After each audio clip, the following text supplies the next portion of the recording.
председателке, почитувани колеги, представници на виховните и гости. Значи, не дека со мојата дискусија ќе изменам нешто од ова што денес ни зацртано што треба да го изгласам за дачното држинство, меѓутоа сакам да укажам на некои работи кои што во иднина,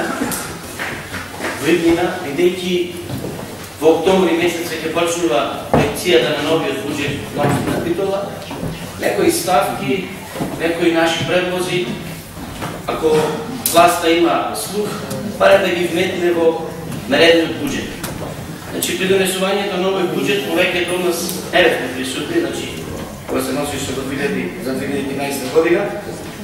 Меѓутоа, после тоа ги разгледувавме кварталните извештаи, еве сега гледавме да расправаме за ребалансот на буџетот, за кој што го спомена мојот претходник, укажувавме уште пред неколку месеци.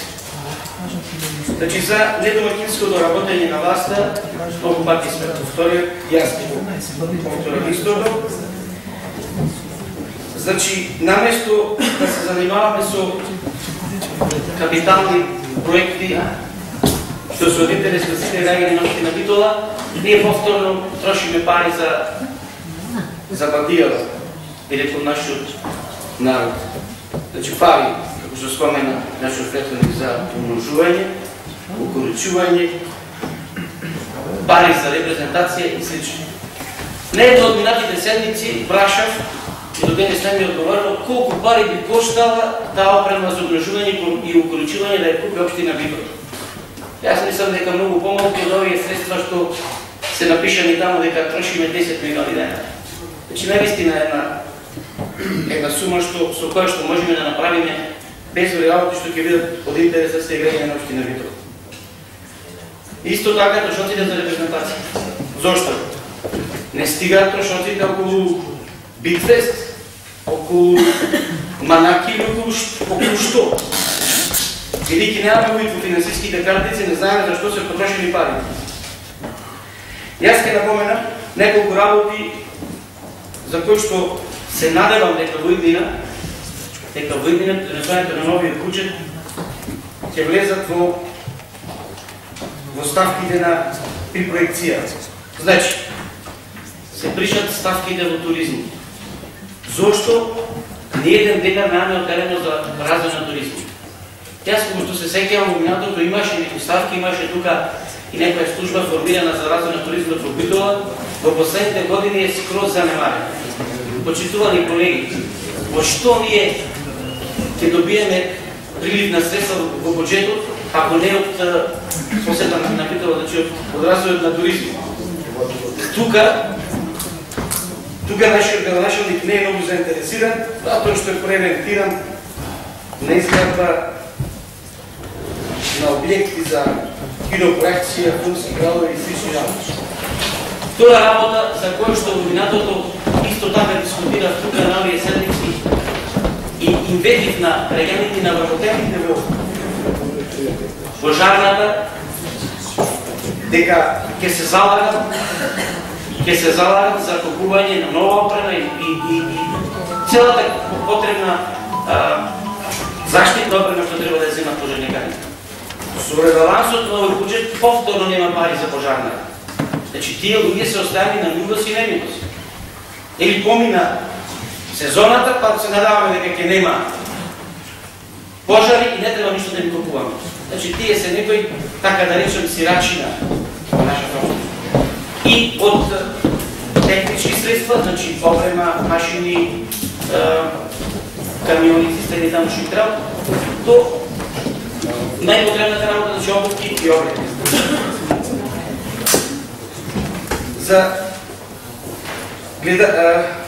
Разгледувајќи го буџетот, ребалансот на буџетот, ми дојде на идеја да ги разгледам изборните програми на Владимир Тараски. Значи, да видам што човекот ветил и што остварил, како ги потрошил парите на граѓаните, работејќи 24/7, значи, бидејќи оваа власт 24/7, а Талевски во последните 2-3 месеци, кога се изборите, работеше 23/7, бидејќи еден час го одвојуваше за спремање на докторат. Значи, а останатите работите 24/7 и се работите. Единствено што видов, през неколку дена на телевизија се пушташе и го е заведен во изборната програма забавен парк во населбата Горно Ориза. Јас кога ја видов снимката, се запрепастив, реков овде сигурно се работи за Дизниленд. Кога ги видов сите луѓе за него застанати со Рейбан наочари, со златни ланци околу вратовите, реков ова нешто е некоја голема. Значи голема инвестиција, нешто страшно се случува во нашиот град. Уште не видов Мерцедес и джипови, ке еднувам без условија. И наредниот ден одидов да видам Кокасовиот парк. Значи, тоа е еден просечен двор од 200 квадрати што го има скоро секој торби толченец. Има поставено 2,5 клупи таму, 2,5 клупи, 2,5 клупи и една крилешка за дечи. Голема инвестиција. Значи, потрошивме огромни суми на парк. А не прашуваме колку потрошивме за питвес, колку потрошивме за некои непродуктивни работи, тоа е сосем небитно. Значи, битно е дека ние направиме паркче од 200 квадрати, дека во Горно Ориза и сега метим лепо ќе пише. Друга работа што сакам да ја споменам. Мојот колега, претходник, спомена за стадионот во витализаторот на стадионот. Откако малку му дожижи на Талевски, кога почнаа да протестираат шкембарите, најде 2-3 негови или ваши, да речем, гласачи кои што ги работи во контекст ставка на буџетот е. Не. Значи, повикавте некој од навијачката група на шкембари и кажува дека го верувале на Талевски дека во иднина ќе го изгради стадионот. Добро, тие што му веруваат 2-3, што правиме овие другите што не веруваат? На тоа верување Талевски веќе 9 година кажува само ке. До кога ке? Значи стадионот ко не е. Како што споменам во пред.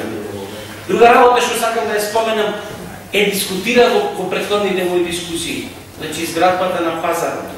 Можеше таму да се направи многу подобар и поубав проект отколку оно што сега ќе биде направено. Значи можеше да има и катни гаражи, можеше да има и ред други работи.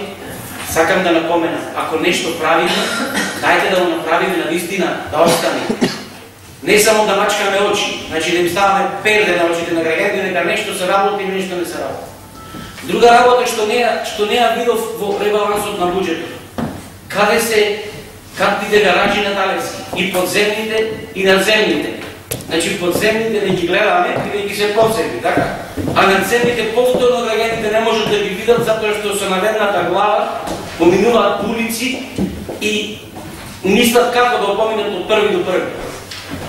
Значи и таа работа ние нема. Една друга работа што сакам да ја споменам, бидејќи во Битола имаме еден министер, еден заменик министер и уште не знам колку таму луѓе што партиципираат во централната власт. Значи патот за Пелисте, слечиштето. Еве доаѓа новата зимска сезона. Како граѓаните ќе одат на Пелисте? Некој се запрашува? Че може не е дел од буџетот, меѓутоа некој нека проба. Една работа, втората работа. Петтиот канал таму како го викат, она катастрофа за салата околу егри, кравади, оптичари, пешеви и лека. Значи никој не го интересира. Битно е во Битола дека ние ќе клајме црвен тепих, ќе се прошетаме по него и готово е. И решиме проблемите. Реконструкцијата на улици. Реконструкцијата на улици, ако ја правите, правете е транспарентно. Погледнете асфалт, дурате по 2 сантиметри асфалт за понето да се соочуваме со дупки, катеници и слични работи. Тие се некои работи што сакам да ги споменам, ќе кажем уште неколку, за да не бидам многу долг во својот говор. Значи, ја нема топлификацијата во Битола. Долго најавниот проект на Талевски. Излегваше се, стикаше и пишеше по медиуми како, не знам, како да донесеме газ од Русија. А тоа е неколку цртки ги затрупавме, ги нема повеќе. Таа е завршена работа. Каде ни е проектот за Тумбе кафе? Кај се средствата за Тумбе кафе да го направи наистина приятно место за прошетка на Гочев. И тоа го нижу. Тие се дел само од ветувањата во производните програми на Владачката партија, т.е. вас, почитувани колеги, кои го подржавте Владимир Тавецки. Значи, безброј има примери, можеме да зборуваме уште не знам колку, меѓутоа, мислам дека во идниот буџет ќе ви овие забелешки ќе ги прифатите и ги ставите во буџетот. Гледам дека представникот на општинската администрација запишува, па се надевам дека нешто ќе допри до нив и дека нешто ќе пренеси. Значи, има уште една работа што испуштив да ја кажам, че болна точка на претходните седмици спомена зоолошката градина. Средства за зоолошката градина повторно нема. Тоа е проект, тоа е објект од општи интерес на сите граѓани на општина Битола. Сите одите таму. Дали со дечината, со внучината, дали ние како граѓани, како битолчани. Таму е работата не чини. Значи да не навлегваме материјално, и тоа во иднина, дајте нешто да сториме и за оваа институција. Не само за укоричување, умножување, махнаки, филмови и не знам други работи. Јас имам толку, би благодарам